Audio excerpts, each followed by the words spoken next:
Marcus Chen stood at the entrance of the Galactic Combat Academy, his single travel bag slung over his shoulder. The massive structure floated in space, a gleaming silver wheel that rotated slowly against the backdrop of distant stars. He had dreamed of this moment for 2 years, ever since Earth had been contacted by the Galactic Council. Now that he was here, the dream felt heavier than he expected. The transport shuttle had been uncomfortable. The seats were designed for species with different body shapes, and the other passengers had stared at him the entire journey. Some whispered to each other in languages his translator chip couldn't fully process. Others simply looked away when he tried to smile. Marcus had learned quickly that humans were not particularly welcome in this corner of the galaxy. Inside the academy, the main hall buzzed with activity. Hundreds of alien students moved through the corridors, each one representing a different species from across known space.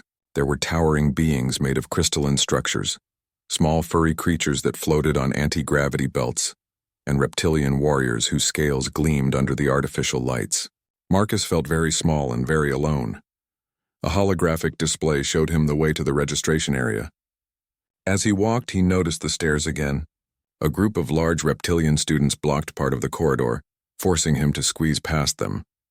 One of them hissed something that made the others laugh. Marcus kept his eyes forward and continued walking. The registration officer was a Theron, an insectoid species with multiple arms and compound eyes that seemed to look in every direction at once. She processed his documents efficiently but without warmth. "Human," she said, her translator making her voice sound mechanical. "You are the third of your species to attend this academy. The first 2 did not complete their training." Marcus nodded. He had read about them. One had left after a month, claiming the environment was too hostile. The other had been injured during combat training and chose to return to Earth. "I understand," he said simply. "Your quarters are in Section 7, Level 12. The weapon selection ceremony begins in 1 hour. Do not be late." She handed him a data pad with his schedule and a small badge that would open his assigned doors. Marcus found his quarters without much trouble. The room was small but functional, with a sleeping pod, a desk, and a cleaning station. A window showed the endless expanse of space outside. He unpacked his few belongings and changed into the academy uniform, a black and silver suit that adjusted to fit his body. In the mirror, he looked like he belonged. He hoped that would be enough. The weapon selection ceremony was held in the grand arena. All new students were required to attend. Marcus entered with a group of other first-year cadets, most of whom ignored him completely. They filed into the center of the arena, where hundreds of weapons were displayed on hovering platforms. Each weapon represented the finest combat technology the galaxy had to offer. Instructor Kael'tos, a battle-scarred Theron with a missing antenna, addressed the assembled students. "Warriors of the Galactic Combat Academy," he began, his voice amplified across the space. "Today you select the weapon that will become your partner in training. Choose wisely. Your weapon is an extension of your will, your strength, your honor." The platforms lowered and students rushed forward to claim their weapons. Marcus saw plasma blades that hummed with contained energy, neural whips that could disrupt an opponent's nervous system, graviton hammers that could crush through any armor, and projectile weapons that fired rounds at near light speed. The technology was incredible. As Marcus approached one of the platforms, a large reptilian student stepped in front of him. It was one of the same students from the corridor earlier. Up close, Marcus could see the intricate scale patterns on his face and the sharp teeth when he smiled. "Where do you think you are going, human?" the student asked. Behind him, several other reptilian students formed a half-circle. Marcus recognized them as Vrexians, a warrior species with a long military history. Their reputation for aggression was known even on Earth. "I'm selecting my weapon," Marcus said calmly. "Like everyone else?" The lead Vrexian, whose nameplate read Zarketh, laughed. "A weapon? For you?" He looked at his companions, who all seemed to find this very funny. Humans have only just crawled out of their primitive little world. You barely have space travel? You think you can wield a warrior's weapon? Marcus felt his jaw tighten, but he kept his voice level. "The Academy accepted me. I have the same right as anyone here." Zarketh leaned closer, his breath hot and smelling of something metallic. "Rights? You have no rights here, human. You are a joke. An insult to every true warrior in this academy." He straightened up and gestured to one of his friends. "Bring it." Another Vrexian student approached carrying something wrapped in cloth. He handed it to Zarketh with a grin. Zarketh unwrapped it slowly, making a show of the reveal. Inside was a wooden sword, simple and plain, with a slightly curved blade and a worn handle wrapped in cord. "This," Zarketh announced loudly, "is a genuine human warrior's blade. We acquired it from your planet's historical database and had it manufactured. Since you humans are so primitive, we thought you should have a weapon that matches your level of development." The nearby students began to gather, sensing entertainment. Laughter rippled through the crowd. Even some of the instructors watching from the upper levels seemed amused. Zarketh held the wooden sword out to Marcus. "Take it, human. This is your weapon. It's all you deserve." Marcus looked at the wooden sword. He recognized it immediately as a Bakken, a training sword used in kendo. His grandfather had owned one very similar to this. The weight would be good and the balance seemed proper even from a distance. He reached out and took it from Zarketh's clawed hand. The wood was smooth and solid. Marcus held it properly, his right hand near the guard, his left hand at the base of the handle. The weight felt right. The balance was actually quite good. He looked up at Zarketh and nodded. "Thank you," he said simply. Zarketh's smile faltered for just a moment. He had expected anger or pleading or some kind of reaction that he could mock further. Instead, the human had just accepted it. You're actually going to use that?"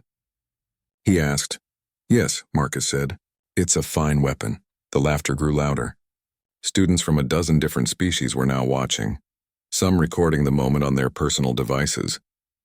The human had accepted a wooden stick as his weapon.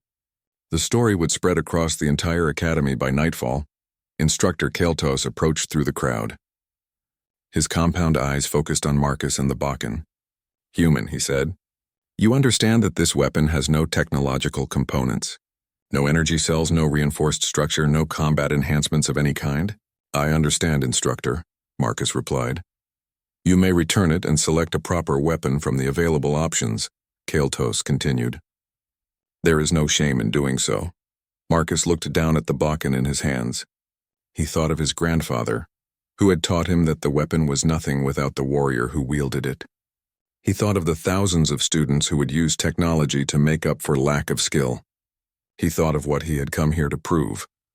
"With respect, instructor, I'll keep this one," Marcus said. The laughter continued as Marcus turned and walked away from the weapon platforms. He heard Zarketh's voice behind him, saying something about humans being too stupid to know when they'd been insulted. Other voices joined in the mockery. Marcus kept walking. In his quarters that night, Marcus sat on his sleeping pod and examined the Bakken carefully. It was made from a hardwood, possibly oak or ash. The craftsmanship was actually quite good. Someone had taken care in making it, even if the intention had been mockery. He ran his hand along the smooth surface and allowed himself a small smile. They had given him a wooden sword as a joke. They had no idea that his grandfather had trained him since childhood in the art of kendo. They didn't know that he could strike faster and more accurately with this simple weapon than most of them could with all their technology. They had accidentally given him exactly what he needed.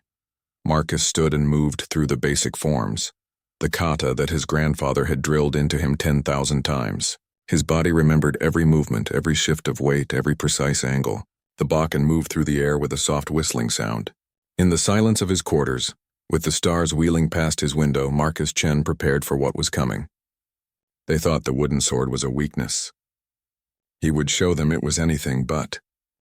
Training began the next morning at dawn, though dawn was an artificial concept on a space station.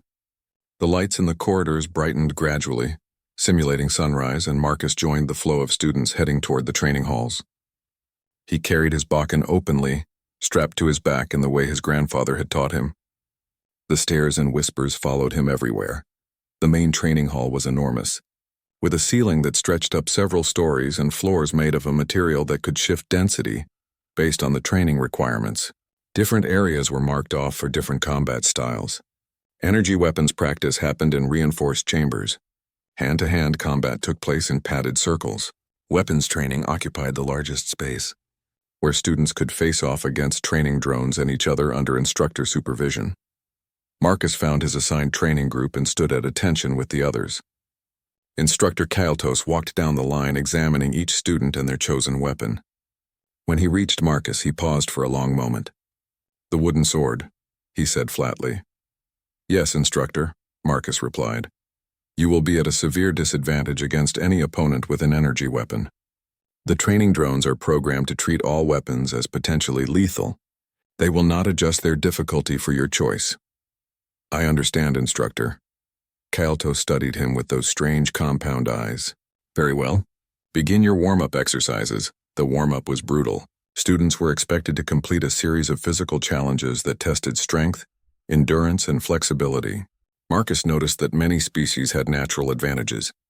The Krogthan students, with their massive stone-like bodies, excelled at strength exercises. The Selene, with their flexible serpentine forms, moved through agility courses with ease. Humans were somewhere in the middle of everything, exceptional at nothing in particular. But Marcus had trained his entire life. While other students struggled or complained, he moved through the exercises with steady determination. His grandfather had made him run up hills carrying stones, practice forms for hours in the heat, and maintain perfect posture while holding difficult positions. This was hard but not impossible. After warm-up came the actual combat training. Students were paired with training drones that matched their skill level. The drones were humanoid-shaped robots made of a silver metal that could absorb and redirect energy. They were programmed with thousands of combat styles from across the galaxy. Marcus stepped into his assigned training circle. The drone activated and scanned him. It registered his weapon, and Marcus heard some students nearby laugh. The drone's optical sensors focused on the wooden bakken. Then the training sequence began. The drone moved fast, faster than Marcus expected. It came at him with strikes that would have broken bones if they connected. Marcus parried the first attack, his bakken meeting the drone's metal arm with a solid thunk. He sidestepped the second attack and countered with a quick strike to the drone's midsection.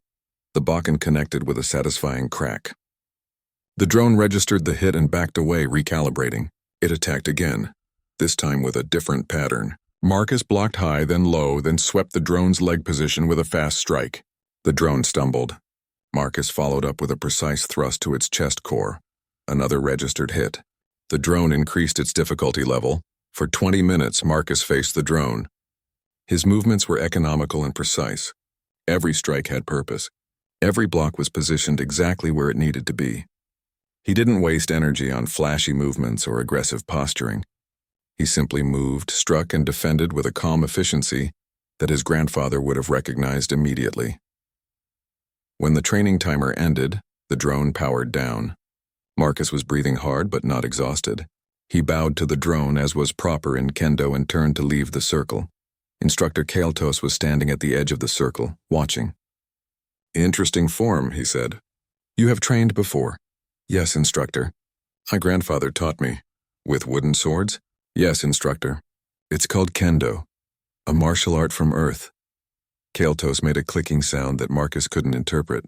"Continue your training," he said, and moved on to observe other students. Over the following weeks, Marcus settled into a routine. Wake early, practice forms alone in his quarters, attend training sessions, study combat theory in the evenings. He spoke little to other students, most of whom continued to avoid or mock him. The bakken became a constant source of amusement for many.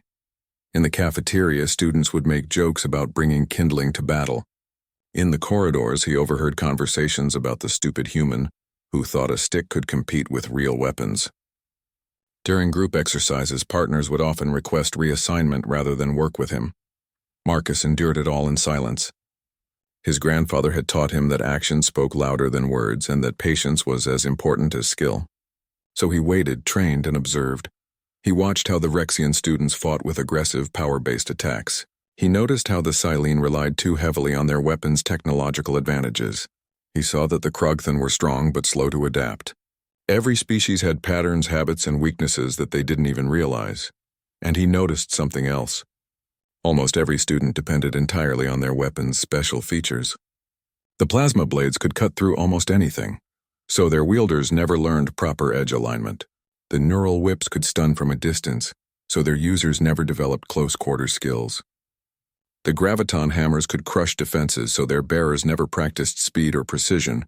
They were all skilled, yes, but their skill was in operating their weapons, not in being warriors. Marcus understood the difference. One evening, about a month into training, Marcus was practicing alone in one of the smaller training rooms. He had requested a late time slot when the room would be empty. He moved through advanced kata, his bakken flowing through the air in patterns that his grandfather had taught him over years of patient instruction. The door opened, and a student entered. She was Lyrian, a feline species with golden fur and large eyes that could see in very low light. Her name was Arya, and she was one of the few students who hadn't openly mocked him. "Sorry," she said, seeing Marcus. "I thought the room was empty." "It's fine," Marcus replied, lowering his bakken. "I was almost finished." Arya hesitated at the door. "Can I ask you something? Why did you accept that wooden sword? Everyone knows it was meant as an insult." Marcus considered his answer carefully. "Because it's not an insult to me. This bakken is a real weapon from my world's warrior tradition. The fact that they don't understand that is their problem, not mine. But you could have chosen a plasma blade or any other weapon. You're at such a disadvantage." "Maybe," Marcus said. "Or maybe everyone else is at a disadvantage because they rely on technology to make up for lack of true skill." Arya's ears twitched forward, a sign of interest in her species. "That's a bold statement." "It's not bold. It's just true. Watch any combat training session. Count how many times someone wins because of their weapon's special feature versus their actual technique. It's almost always the weapon. And you think you're different?" Marcus shrugged. "I think I've been trained differently. My grandfather survived real combat with just his skill and a sword like this. He taught me that the warrior is the weapon. Everything else is just a tool." Arya sat down on a bench near the wall. "You know about Zarketh, right? The Vrexian who gave you that bakken? I know he doesn't like humans. It's more than that. He's the Academy champion. He's won the annual tournament for the past 2 years. No one has even come close to beating him. His plasma phase blade is one of the most advanced weapons in the Academy." Marcus nodded slowly. He had heard rumors about Zarketh's reputation but hadn't paid much attention. "What's a plasma phase blade?" "It can shift between solid and energy states instantly. When it's solid, it's as hard as any metal and can block anything. When it's energy, it passes through defenses and cuts through almost any material. The timing is controlled by neural link. It makes the wielder almost unbeatable." "Almost?" Arya smiled slightly. "You sound like you think you could beat him." "I think every weapon has a weakness. Every technique has a counter. It's just a matter of finding it." "The tournament is in 2 months," Arya said. "All students have to compete. It's part of the Academy's evaluation process." Marcus picked up his bakken and moved through a simple strike pattern. "Then I guess I'll see how good this wooden sword really is." Arya watched him practice for a few more minutes before leaving. After she was gone, Marcus continued his training. He thought about what she had said. A tournament meant he would face Zarketh eventually if they both won their matches. A plasma phase blade sounded formidable, but it was still just a weapon, and weapons could be understood, predicted, and defeated. That night, Marcus lay in his sleeping pod and thought about his grandfather. The old man had been a soldier in one of Earth's last major conflicts before the planet unified. He had survived battles against enemies with better weapons, better armor, and better technology. When Marcus asked him how, his grandfather had smiled and said something that Marcus had never forgotten. "When your enemy has everything, he's forgotten how to fight with nothing. That's when you win." The announcement of the annual tournament came exactly 2 months into the training cycle. Every student in the Academy received a notification on their datapad simultaneously. The message was simple and direct. All first through fourth-year students were required to participate. Single elimination format, 128 competitors. 1 champion. Marcus read the notification while sitting in the cafeteria. Around him, the noise level immediately increased as students began discussing their chances, their potential matchups, and their strategies. The excitement was clear. For most of them, this tournament was a chance to prove themselves, to gain recognition, and to advance their standing in the Academy's complex social structure. At the Vrexian table, Zarketh stood up and roared something in his native language. His companions beat their fists on the table in response. Marcus didn't need a translation. It was a victory cry, premature but confident. Zarketh had won the last 2 tournaments. He clearly expected to win a third. The tournament bracket was posted the following day on massive holographic displays throughout the Academy. Students crowded around them, searching for their names and analyzing their potential paths to victory. Marcus found his name near the bottom of the list. His first opponent was listed as Krogan, a third-year Krogthan student. Marcus pulled up information about the Krogthan species on his datapad. They were massive beings, often over 3 meters tall, with dense silicon-based skin that resembled stone. They were incredibly strong and durable, capable of shrugging off attacks that would incapacitate most other species. Krogan's chosen weapon was listed as an energy maul, a two-handed hammer that generated gravitational pulses on impact. It was about as bad a first matchup as Marcus could have imagined. The Krogthan would have every physical advantage: size, strength, reach, and a weapon that could probably shatter the Bakken on direct contact. Around him, Marcus heard other students commenting on the matchup.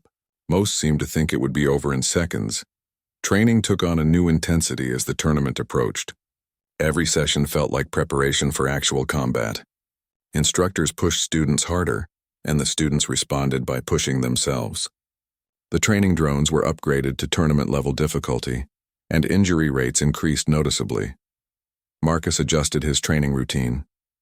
He spent more time working on speed drills, knowing that against a Krogthan he couldn't rely on power. He practiced targeting specific points on training drones, looking for weak spots in armor and structure. He reviewed recordings of previous tournaments, studying how different species fought and where their patterns showed vulnerabilities. He also noticed that he was being watched. Instructor Kael'tos appeared at his training sessions more frequently than before.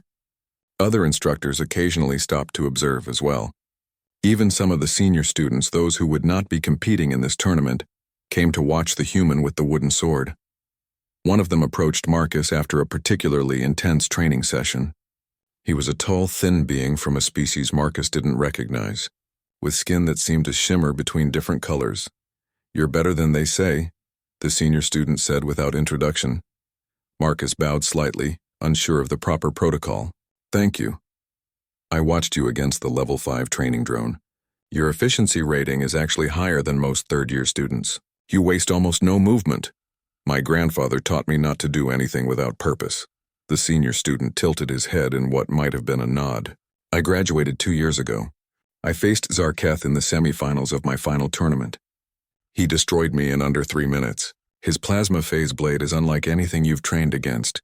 You think I'll face him? If you survive the early rounds, yes. And I'll tell you something nobody wants to admit. Half of Zarketh's victories come from intimidation. He's skilled, yes, but he's also brutal. He doesn't just defeat opponents. He humiliates them, makes examples of them. It breaks their spirit before the fight even begins." Marcus considered this. "Thank you for the warning." "It's not a warning. It's advice. Don't let him get in your head. And watch his timing.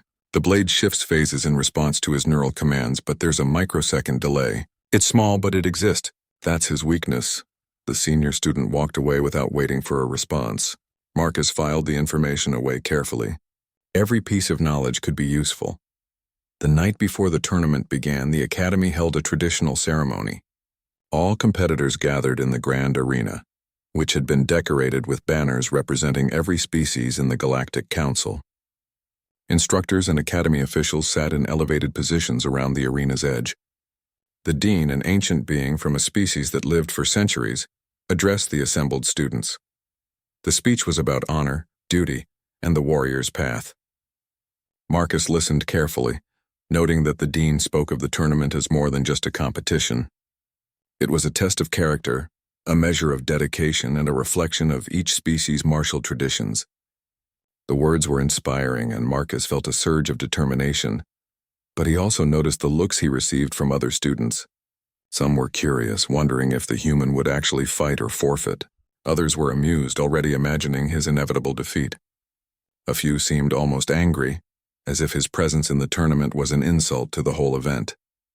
Zarketh caught Marcus's eye from across the arena and made a gesture that clearly meant he was watching him. The Vrexian's expression promised violence. Marcus met his gaze calmly and then looked away. He would not be intimidated.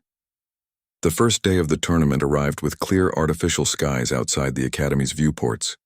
The matches were held in the grand arena, with multiple combat circles operating simultaneously. Students not competing were allowed to watch, and the stands filled quickly. The atmosphere was electric with anticipation. Marcus's match was scheduled for mid-morning. He arrived at the arena early, wearing his combat uniform and carrying his bokken. The weapon felt comfortable in his hands, familiar and reliable. He found a quiet corner to warm up, moving through basic forms to center himself and prepare his body. When his name was called, he entered the combat circle to a mixture of reactions. Some students cheered, curious to see what would happen. Others laughed or made mocking comments. The betting displays around the arena showed overwhelming odds against him. Nobody expected him to win. Krogan entered from the opposite side. He was even larger in person than Marcus had imagined, a mountain of stone-like flesh that shook the ground with each step. His energy maul hummed with barely contained power. The weapon's head was almost as large as Marcus's entire torso. The referee, an impartial instructor from a neutral species, reviewed the rules. Standard tournament format: victory by submission, incapacitation, or ring exit. Lethal force was prohibited, but injuries were expected. Fighters would begin at opposite sides of a 30-meter circle. Marcus and Krogan took their positions. The arena fell quiet. Hundreds of eyes focused on the circle. In that moment, Marcus felt a strange calm settle over him. This was what he had trained for. This was his purpose. The referee's hand dropped. The match began. Krogan charged immediately, his massive form moving with surprising speed. The energy maul swung in a wide arc aimed at Marcus's position. Marcus moved. He didn't block or parry. He simply wasn't there when the attack arrived. The maul hit the ground where Marcus had been standing, sending a shockwave through the arena floor. Marcus was already moving to Krogan's flank. The bokken flicked out in a fast strike at the back of the Krugthan's knee joint. The wooden sword connected with a sharp crack. Krogan grunted and turned, swinging the maul in a defensive pattern. Marcus ducked under it and struck again, this time at Krogan's elbow joint. Another solid hit. The crowd's laughter had stopped. They were watching now with genuine interest. Krogan roared and charged again, more carefully this time. He kept his maul in a defensive position, protecting his center mass. But Marcus wasn't aiming for center mass. He targeted the joints, the gaps in Krogan's stone-like skin where flexibility required weaker material. A strike to the hip, another to the shoulder, a quick thrust at the wrist holding the maul. Krogan was strong and durable, but Marcus was fast and precise. Every strike found its target. The bokken might not penetrate Krogan's thick skin, but the impact still registered. Pain accumulated. Movement became compromised. 2 minutes into the match, Krogan was breathing hard and favoring his right leg. Marcus had struck the same knee joint 7 times, and it was clearly weakening. The energy maul swings were slower now, more cautious. Marcus saw his opening. Krogan raised the maul for an overhead strike, exposing his arm fully. Marcus moved in close, closer than Krogan could have expected. The bokken struck the inside of Krogan's wrist with perfect precision, right on the nerve cluster Marcus had studied in the species anatomy database. Krogan's hand spasmed. The energy maul fell from his grip and deactivated as it hit the ground. Before Krogan could recover, Marcus swept his weakened leg. The massive Krugthan, off balance and without his weapon, toppled backward. He hit the ground hard, sending up a cloud of dust. Marcus stood over him. Bokken held at Krogan's throat. "Yield," he said quietly. News of Marcus's victory spread through the academy faster than light-speed communication. By evening, every student knew that the human with the wooden sword had defeated Krogan, a third-year student and one of the physically strongest competitors in the tournament. The betting odds shifted. Not dramatically, but enough to show that people were starting to pay attention. Marcus's second match came 2 days later. His opponent was a Silene named Silaren, a flexible serpentine being who wielded an energy whip with deadly precision. The Silene were known for their speed and their ability to attack from unexpected angles. Silaren had been competing in tournaments for 3 years and had a reputation for never losing in the first 2 rounds. The match was different from the first. Silaren didn't charge recklessly. She circled Marcus carefully, her energy whip coiled and ready. The weapon could extend up to 10 meters and strike faster than most eyes could follow. It could also wrap around weapons and limbs, delivering a neural shock that disrupted muscle control. Marcus watched her movement, noting the patterns in her circling. She was trying to find an angle where her reach advantage would be most effective. The energy whip crackled as she tested its range with small flicks that came close but didn't quite commit to an attack. Then she struck. The whip extended in a blur of motion, aimed at Marcus's legs. Marcus jumped. The whip passed under him and retracted instantly. Before he landed, it struck again, this time at his head. Marcus twisted in midair, the whip missing by centimeters. He landed and immediately closed the distance. This was the key. The energy whip was devastating at medium range, but up close it was harder to use effectively. Silerin tried to retreat and create space, but Marcus stayed with her. His footwork was precise, matching her movements, cutting off angles of escape. The Bakken lashed out in a series of quick strikes. Silerin blocked with her arm guards, but Marcus wasn't trying to damage her. He was hurting her, controlling her position, forcing her into the corner of the combat circle. When Silerin realized what was happening, she panicked slightly. The energy whip struck wildly, trying to create space. Marcus ducked under one strike, sidestepped another, and then moved inside her guard completely.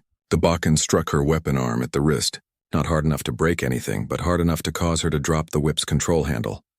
Without the neural link to her hand, the energy whip deactivated.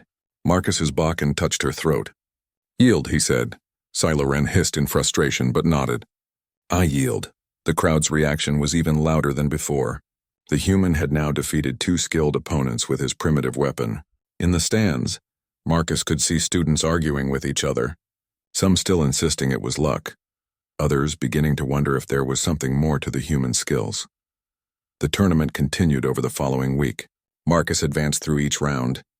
His third opponent was a Theran Blademaster who used twin plasma daggers. Marcus defeated him by exploiting the small delay between the Theran's multiple eyes focusing and his body reacting. The match lasted 4 minutes. His quarterfinal opponent was a massive armored being from a heavy-gravity world who relied on defensive fighting. Marcus won by exhausting the opponent's stamina, maintaining constant pressure until defensive positions became impossible to hold. The match lasted 11 minutes and left Marcus himself exhausted. After each victory, Marcus noticed changes in how other students treated him. The open mockery had stopped. Some students now nodded to him in the corridors. Others asked questions about his training methods. Arya had become something close to a friend, often sitting with him in the cafeteria and providing information about his upcoming opponents. But the attention wasn't all positive. Some students, particularly Vrexians, seemed angry at his success. They viewed it as an insult to proper warrior culture.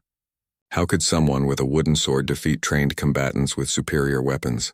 It didn't make sense to them, and what doesn't make sense often breeds resentment.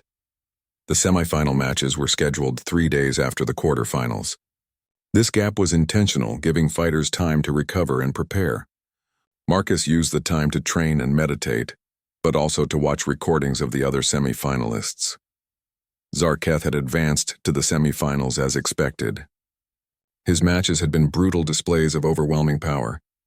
The plasma phase blade cut through defenses as if they didn't exist.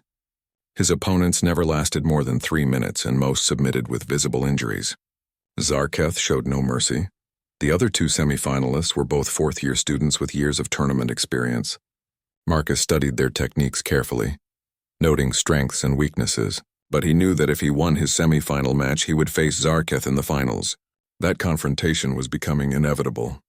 The night before his semifinal match, Marcus sat in his quarters maintaining his Bakken.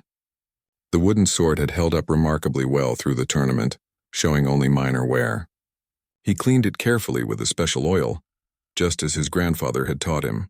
The ritual was calming, meditative. A knock at his door interrupted the process.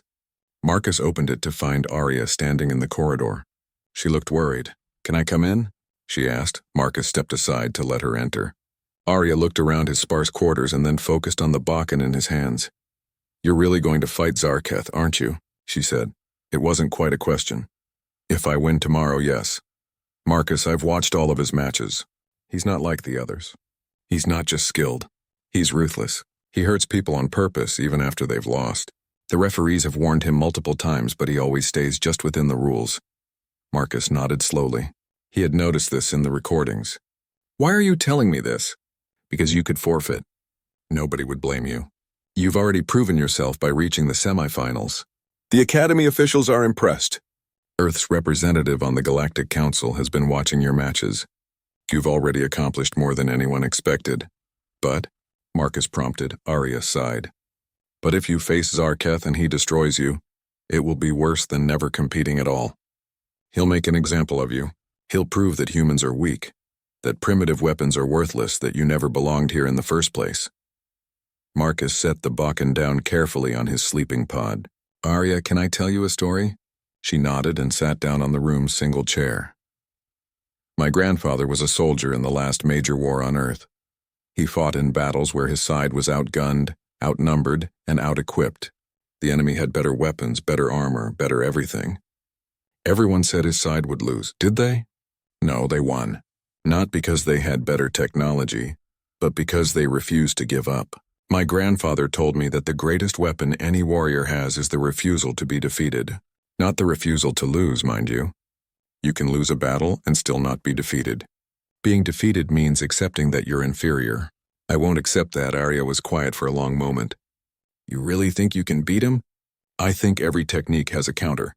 Every weapon has a weakness. Zarketh's plasma phase blade is impressive, but it's still just a weapon. And he's relied on it for so long that I don't think he remembers how to fight without it. That's a dangerous assumption. Marcus smiled. Probably. But it's what I have to work with. After Arya left, Marcus continued his maintenance ritual. When the Bakken was properly cared for, he moved through his kata slowly and deliberately. Each movement was precise, controlled, perfect. His grandfather had taught him these forms when he was barely tall enough to hold a wooden sword. Now they were as natural as breathing. As he practiced, Marcus thought about the path that had brought him here. The mockery when he first arrived. The wooden sword given as an insult. The long hours of training while others laughed. The steady progression through the tournament while doubters slowly became believers. Tomorrow he would fight his semi-final match. And if he won, he would face Zarketh in front of the entire academy. The Vrexian champion with his advanced plasma phase blade against the human outsider with a wooden sword. It would be symbolic, Marcus realized. A test of more than just individual skill. Marcus finished his kata and sat in meditation, letting his mind become still and clear. He thought of his grandfather's voice, steady and calm, teaching patience and discipline. He thought of the weight of the Bakken in his hands, simple and reliable. He thought of what he was fighting for. Not just personal victory. Not just to prove himself, but to show that humans belonged in this galaxy. That they had something to contribute. That ancient wisdom and dedicated practice could stand beside advanced technology and alien evolution. The meditation lasted for an hour. When Marcus opened his eyes, he felt centered and ready. Whatever came tomorrow, he would face it with everything he had learned, everything he had trained for, everything he was. The wooden sword lay beside him, waiting. In the morning, they would step into the arena together one more time, and the galaxy would watch. Marcus lay down to sleep, but before he closed his eyes, he whispered words his grandfather had told him long ago. Words that had carried him through every difficult moment in his training. The warrior's strength is not in his weapon. It is in his spirit, and the spirit cannot be defeated unless it surrenders. Marcus won his semifinal match in 6 minutes. His opponent was skilled and experienced, but Marcus had reached a level of focus that made every movement count. When the referee declared his victory, the crowd's roar was deafening. The human had reached the finals. Zarketh won his semifinal in less than 2 minutes. The match was brutal and one-sided. His opponent, a respected fourth-year student, submitted after taking a plasma phase blade strike that left a burning cut across his armor. The message was clear. Zarketh was ready to destroy anyone who challenged him. The championship match was scheduled for 3 days later. The academy gave finalists time to rest and prepare, but those 3 days felt both too long and too short. Marcus trained carefully, not pushing himself to exhaustion but maintaining his edge. He reviewed everything he knew about Zarketh's fighting style, searching for patterns and weaknesses. The plasma phase blade was the key. When solid, it could block and parry like any metal blade. When phased to energy, it could pass through defenses and cut through almost any material. Zarketh controlled the phase shift through a neural link, making the transitions almost instantaneous. Almost, but not quite. The senior student had mentioned a microsecond delay.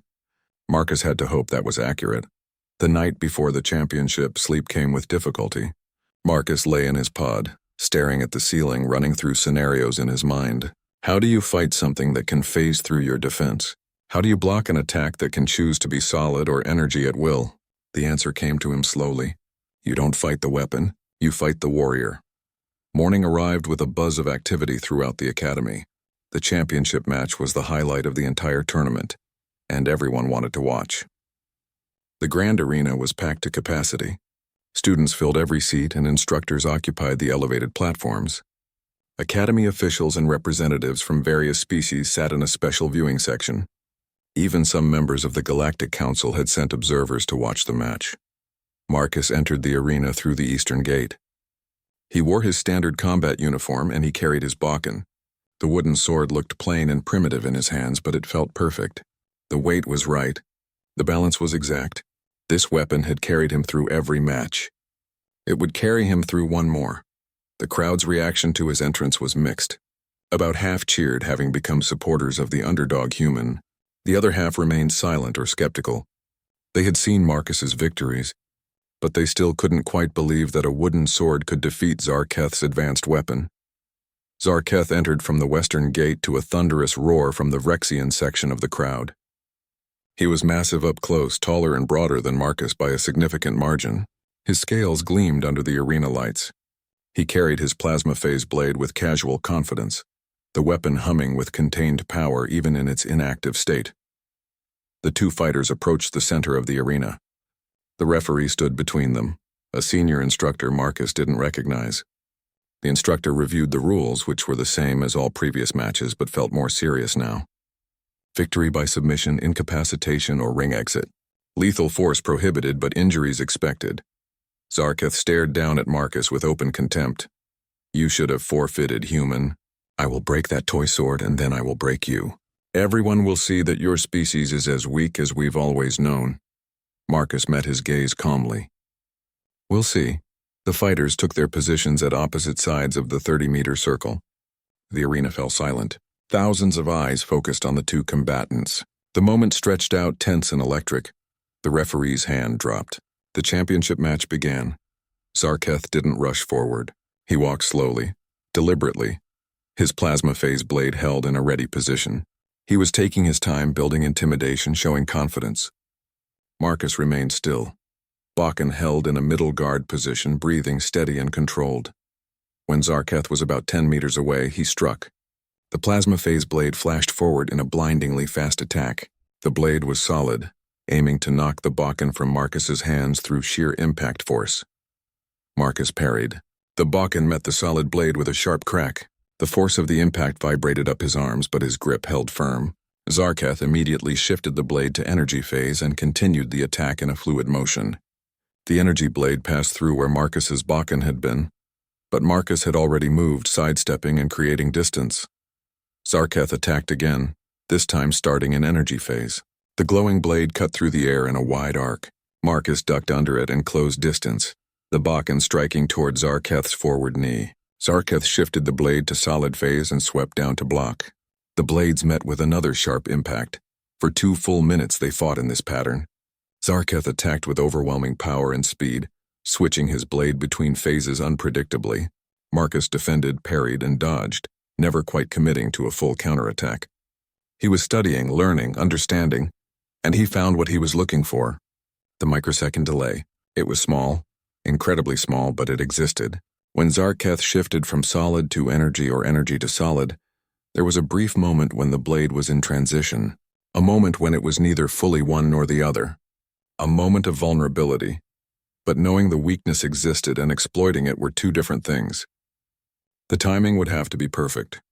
One mistake would mean taking a plasma phase blade strike, which could end the match immediately. Zarketh pressed his attack harder. A solid blade strike came high. Marcus blocked. The blade instantly shifted to energy and continued through Marcus's guard. Marcus twisted his body, but the energy blade caught his shoulder, burning through his uniform and searing his skin. Pain flared hot and immediate. The crowd gasped. First blood to Zarketh.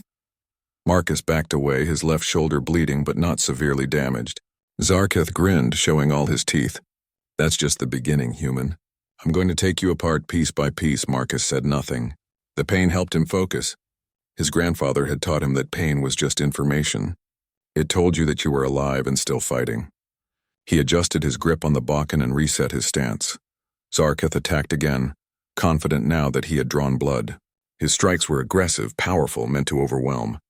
But Marcus noticed something. Zarketh had a pattern. He preferred to attack solid, then shift to energy when blocked, then shift back to solid for the next strike. The pattern wasn't perfect, but it was there. Marcus waited for his opportunity. Zarketh launched a powerful overhead strike, blade in solid phase. Marcus blocked with the Bakken, but this time he didn't try to hold the block. Instead, he let the force of the impact slide his Bakken to the side, redirecting rather than resisting.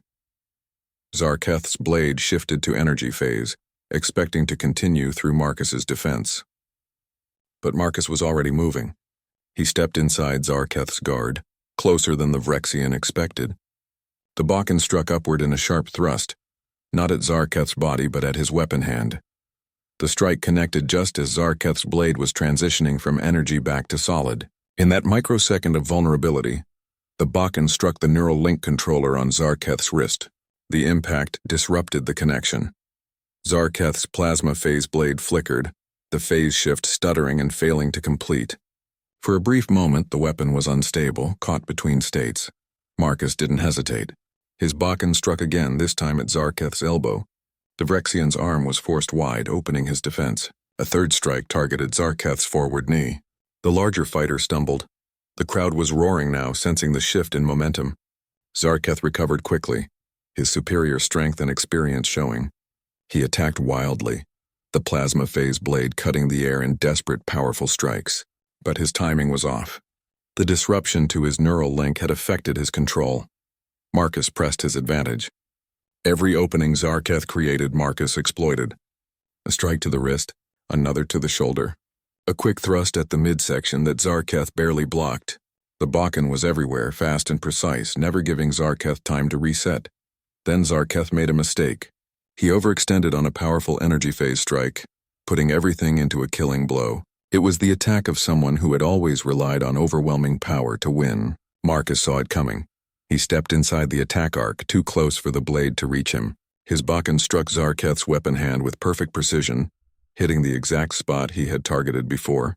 The neural link completely failed. The plasma phase blade deactivated entirely, falling from Zarketh's stunned grip. For a moment, both fighters were still. Zarketh looked at his empty hand in disbelief. The weapon that had made him champion, that had given him victory after victory, lay on the ground between them. Marcus moved before Zarketh could recover. He swept the Vrexian's legs with a low strike, using Zarketh's forward-leaning position against him. The massive fighter fell, hitting the ground hard. Marcus was on him instantly. The Bakken pressed against Zarketh's throat. "Yield," Marcus said quietly, his voice barely audible over the crowd's roar. Zarketh stared up at him, breathing hard. Emotions flickered across his reptilian features.